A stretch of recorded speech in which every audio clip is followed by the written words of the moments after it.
OJK katanya sudah mulai dan akan dukung nasabah yang gagal bayar di aplikasi pinjaman online. Hal ini terkait dalam sebuah berita di mana ini dilansir dari swa.co.id di mana OJK akan mencabut izin moratorium. Itu maksudnya apa? Izin tersebut maksudnya adalah penghentian sementara izin sebuah aplikasi pinjol atau fintech atau peer-to-peer lending untuk beroperasi secara sementara. Jadi izinnya dicabut, otomatis dia nggak bisa beroperasional.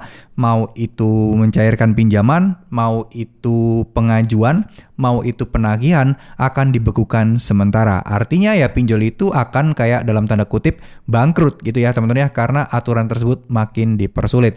Nah, OJK sedang menggodok sebuah aturan-aturan baru dan sedang akan membangun sebuah sistem yang terintegrasi. Jadi perizinannya nanti pun akan terintegrasi, di mana pinjol akan diawasi lebih ketat lagi.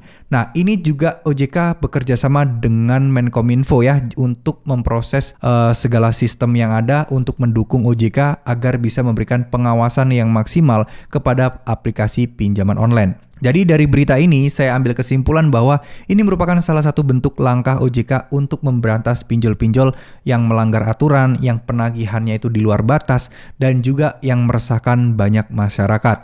Nah, tidak hanya pinjol ilegal yang dibasmi, pinjol legal pun juga akan tetap disikat jika mereka memang melakukan pelanggaran.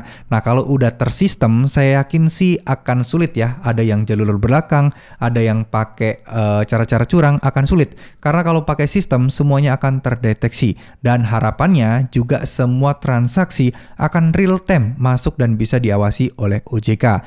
Ya plus minus lah ya buat kalian yang mungkin galbay akan cepat tentunya masuk ke selik OJK. Tapi buat orang-orang yang merasa terganggu dengan gangguan pinjol tentu akan senang karena OJK mulai ikut campur dan turun tangan secara langsung untuk mengatasi masalah-masalah seperti ini. Nah, banyak yang bilang bahwa ini merupakan salah satu bentuk dukungan dari OJK untuk mensupport masyarakat yang galbay dan juga tidak mau masyarakat dirugikan oleh pinjol. Sebenarnya sih OJK dari dulu ya mendukung ya. Kenapa? Karena dari dulu itu terbit sebenarnya. Jadi untuk perizinan aplikasi pinjol itu sebenarnya udah dibikin ribet. Jadi pinjol itu harus punya dana mengendap 12,5 miliar, terus kemudian harus ada 25 miliar dalam waktu berapa tahun. Itu harus ada dana yang siap untuk disalurkan, untuk dipinjamkan. Itu sebenarnya sebuah aturan yang mana itu sangat memberatkan bagi sebuah aplikasi atau perusahaan pinjol baru. Ya siapa coba yang bisa untuk membangun sebuah aplikasi pinjol dengan syarat harus punya dana free sebesar 12,5 sebagai aset likuiditasnya. Jadi mungkin ibaratnya itu adalah sebagai pegangan aja. OJK menginginkan ini agar pinjol-pinjol ini ya tidak sembarangan bikin aplikasi, tidak sembarangan menagih hanya karena mereka kesulitan terkait masalah cash flow keuangan mereka. Ya, ada banyak kok indikator-indikator yang diwajibkan OJK kepada pinjol itu.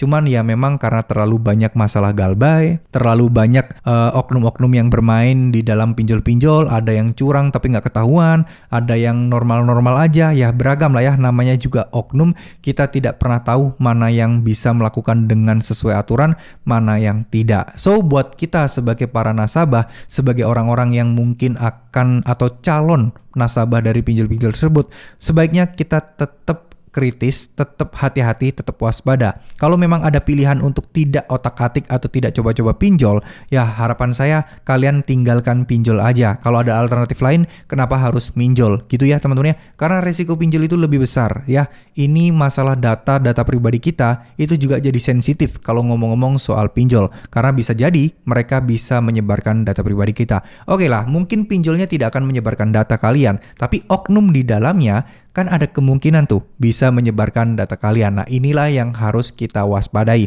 Bukannya suuzon, bukannya menuduh, tapi alangkah ada baiknya jika kita lebih waspada dan lebih hati-hati ke depannya. Terima kasih. Wassalamualaikum warahmatullahi wabarakatuh.